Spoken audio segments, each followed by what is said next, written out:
Hello, my pretties. Welcome to my channel. Here's a safe place to learn, grow, really just tap into yourself and become the best version of yourself. I like to look at it as the hybrid housewife. So let's get into this content. Hybrid housewife, what is that? You let me know what you think it is. What would you consider a hybrid housewife? I'm sure this isn't an everyday term that we hear. I like to think that I came up with it myself, to be honest. I'm sure we all do that, right? We just make up terms and it's like, oh yeah, this sounds it, let's go with it. No? Just me? So anyway, let me explain what a hybrid housewife is to me. So a hybrid housewife, she's family oriented. She values privacy and success of the collective.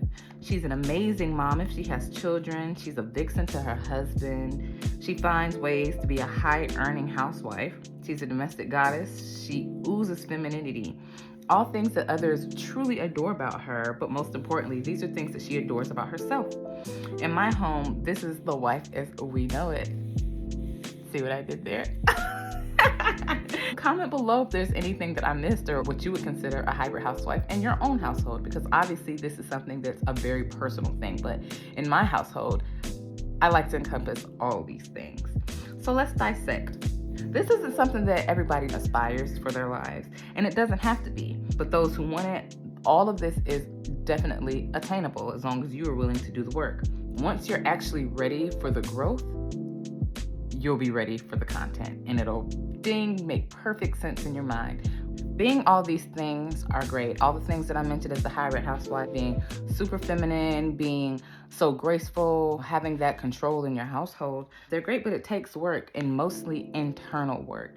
Being someone else for others never works out in the long term. It leads to resentment. It can backfire or even make you a shell of yourself, and we 100% do not want that. Like, nobody wants to be a shell of themselves. Basically pretending. We all have to code switch from time to time, but having to be a different person when it's not who you actually are for a long term, it's not sustainable. You can't keep that going. Everything eventually will show itself. So you can say you're feminine, but as soon as the first disagreement comes, are you? Can you still practice that? And if you can't, then maybe it's a form of a facade that you like to keep up, whether you're actually it or whether you're actually being it. Being feminine, there is no facade. So you react to things in whatever ways you react to them in the moment, but you still won't have to question whether you're being feminine or not, because you're operating in femininity or you're not, one or the other. This channel can fully offer you so much growth. I personally have gone through my own growth. I've went from terrible relationships. I've gone from just being really down in life, just having really trying times, we'll call them, real trying times, real times for growth, things like that. I've accepted so much less than I deserved. I've been in relationships that they just did not bring out my best self. And I really had to take the time and be single. A lot of people don't like to hear that. A lot of people are like, oh no, like let's just jump right into a relationship. But we value that single time. That single time in your life where you are worried and only focused about yourself, those are the times that you grow. Because a lot of times until you learn a lesson, you're gonna keep repeating it, whether it's with the same situation or the same person in a different body over and over and over. You have to do the inside work in order to grow past it. Otherwise, you'll just keep repeating it, and it'll be times where you think that you've gone past it, but you find yourself still in that same situation. So there are lessons in every single thing that we do, every single thing that we touch, and it's up to us as individuals to find it. It took me being single, it took me choosing myself, and honestly, I wasn't going to choose myself. I'll be completely honest. I wasn't choosing myself until I was forced into choosing myself. I had asked God, the universe, whoever you want to call him, I asked for basically to be left no choice but to leave my relationship. at the time. I knew that it wasn't a relationship that I wanted long term, and it was even a situation, we were even engaged at a point.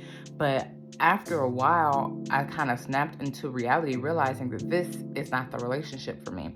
I even told him I was not marrying him, and he still didn't leave. He wasn't in the relationship for the right reasons. Neither was I. I apparently did not love myself the way that I thought that I did. I didn't even realize it was a love myself or not type of situation. I just realized after so much things that we had gone through that it was very obvious that I did not value myself. And I had to learn to do that. I had to take it back, and things got so bad. Things got so bad that I literally was left with no choice, zero choice, but to break it off and heal. And it was so bad that I didn't even want anybody else. Like, a relationship was the last thing on my mind for years. And during that time, I literally healed. I put myself in a cocoon, essentially, and I learned myself. I healed myself. I fell in love with myself. Like, do you know how much I enjoy me at this point? Like, I truly love me. I enjoy my own company. I truly could be in the house by myself for an extreme amount of time and be completely happy, be completely entertained. I really make myself laugh, but I really, truly can thoroughly enjoy myself. And a lot of people can't say that about themselves. Like, a lot of people hate being by themselves. And if you hate being by yourself, imagine other people probably on a relationship tip would hate being with you too. But if you love being with yourself, if you love your own company, it's very likely that others do too, And so that's something that you have to kind of keep in mind when it comes to healing and who you are. And, would you date you? Would you marry you? Would you want to be with you? Especially long term. And if these are questions that you have any hesitation with, you might have to revisit the drawing board and see exactly where you're at in life. And then move accordingly. If you need to do some healing, do some healing. You need to do some soul searching, do some soul searching. If you need to be single, 100% be single. And I definitely promote being single for a period of time in everybody's life. Like, you can't say that you got exactly what you want until you really just sit with yourself. And a lot of times you can't sit with yourself when you're with somebody, especially if you're in the wrong relationship. If you're in that wrong relationship, being with them or not being with them, like, even if you're single, it doesn't hit the same. It doesn't hit the same, and you can't know that until you've practiced being by yourself. When you're by yourself, you can for sure say, oh, I'm with this person because XYZ, they also make me happy in addition to me making myself happy. I also find joy in them because they make me better. They make me see things this way. They make me see things that way. They truly make me a better person, better than I already felt I was. If you don't feel that confidence about yourself, that you're an amazing person and that you have so much to bring to the table, so much to bring to life, then you really need to check with yourself, because regardless of what happens in life, we all have had our moments of, trials, tribulations. We've all had the ups. We've all had the downs. So nobody's just a terrible person or somebody who is unlovable. There's not a soul on this earth that doesn't deserve love. Love heals. Love heals yourself first and foremost. Like, that's something that I had to realize over time, is that as much as I thought I loved myself, I didn't. And then once I realized and started doing the work, I started pouring so much love into myself, pouring love into the things that I did, pouring love into my actions, pouring love into my mind, pouring love all over me. And I was able to get on the other side and actually love myself. It wasn't a fake it till you make it, because I had that bout with confidence for a while. But with self-love, you can't fake it till you make it. You just have to be it. You have to do it. You have to embody it, because otherwise it will 100% show. There's no getting away from self-love. And once you tap into your own self-love, love will hit you from all sides. Like, truly just come and hit you in all kinds of ways that you don't expect. And you'll find yourself in such loving relationships, and not just romantic ones, but just ones with, the people in your life, friends, family, strangers. Like, it'll just be so much love that people show you, and you'll just kind of radiate and have this aura about you that is undeniable, especially when you really tap into your true self. Like, we'll get into femininity and things like that down the line, but when you really tap into that self-love, no matter what that looks like, you will glow, literally glow, like all eyes on you. You will command the energy from here, from there, from everywhere. People will literally just stare at you. Honestly, it's a bit uncomfortable, to be honest, but yeah, it's to the point where a lot of times you have to question, like, is there something on my face? Like, why are people just staring at me? Like, but the energy that you have is undeniable. It doesn't matter what you wear. It doesn't matter what you look like. People will stare. You will just command that energy, and it's just so inadvertent that you don't even think anything about, like, oh, it's the self-love that I'm wearing. Like that it's not a thought that crosses your mind, because you're just being, but everybody else is observing, and not from your scope, because you're really just wondering, like, what's everybody looking at? Like, I'm not doing anything different today, but there will be such an eye on you. Like, my husband and I will go to the mall, and it's like literally everybody's looking at us. It's like literally everybody just stares at us. And it's not like we're wearing, all this name brand stuff. We have our kids with us. We are just literally moving through life, and everybody is stopping to stare like we're celebrities. And it's because we just have that energy about us. The thing is I took that time to be single and, find that self-love and find that spark within myself. And he has done the same. It wasn't all this relationship hopping, like we truly took, and even if there was, it was still that time that we took to be single, to learn ourselves, to be ourselves, to grow, to be our best version of self. Being our best version of self is really what led us to each other. We were like magnets. We're like magnets, and beyond being magnets for each other, we're magnets out in the world. It's the way that people see us, the way that people view us, and we're not even doing anything. We're honestly really the quiet types. We like to be left alone. We really don't go out much. We are really just in our own lanes, and everybody's trying to see what's in that lane. But it's self-love. Self-love is what's in that lane. That's all it is. That's truly all it is. There's nothing different that we have done besides visit ourselves with self-love, practice self-love in all the ways, and just really grow and be our best versions of self. There's nothing that can replace that. There's no amount of bags you can buy that is going to replace self-love. There's no amount of shoes, makeup.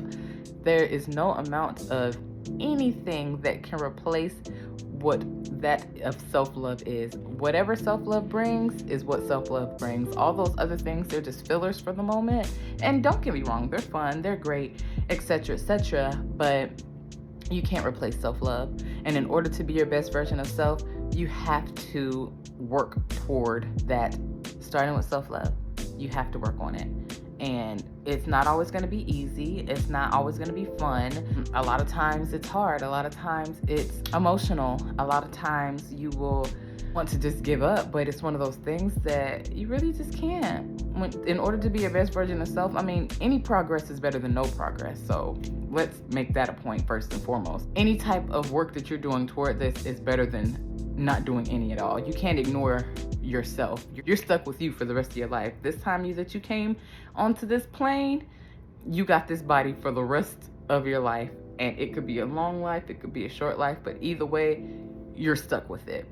So why not make it the best version of itself? There's always room for growth. Life does not stop teaching, so you can never stop learning. There is a lesson in everything. There are always lessons. In self-love, that lesson is just that. Where are you going to meet yourself at? How are you going to nourish yourself? How are you going to show up for yourself? And the way that you show up for yourself is only as far as you can show up for others. Yeah, you can go above and beyond for others. At the end of the day, you'll still be holding resentments. You'll be holding on to different thoughts and different processes that weren't really necessary. But when you do things from a genuine space of love, man, the way things flow is just, you just can't make it up. You can't make it up. So do yourself a favor and start with self-love. Start nourishing yourself. Start feeding into yourself. Start putting in the work for you. When you look back, you won't even believe that you used to do some of the things that you used to do, or say some of the things that you used to say, or hang with some of the people that you used to hang with. You'll sit with yourself and, wow, I can't believe that was me at a point. Be so grateful for the growth that you're just motivated to continue. Always be your best version of self. Always love yourself. Always push to be better. You don't have to bury yourself in the go, go, go on things, but just work on yourself. Be kind to yourself. Be genuine to yourself. Put yourself first. Do things that make you happy, because unless you're happy, you can't make anyone else happy. And if you are trying to be a wife or a husband or just in a thriving relationship, you have to be okay with yourself. You have to be content with yourself. You have to have your confidence. You have to understand that happiness does not fall from the hands of another. It can help, but at the end of the day, you are still fully responsible for your own happiness. And once you get there, you got the key to life. What ways are you going to show yourself self-love? Leave it in the comments below. Until next time, bye.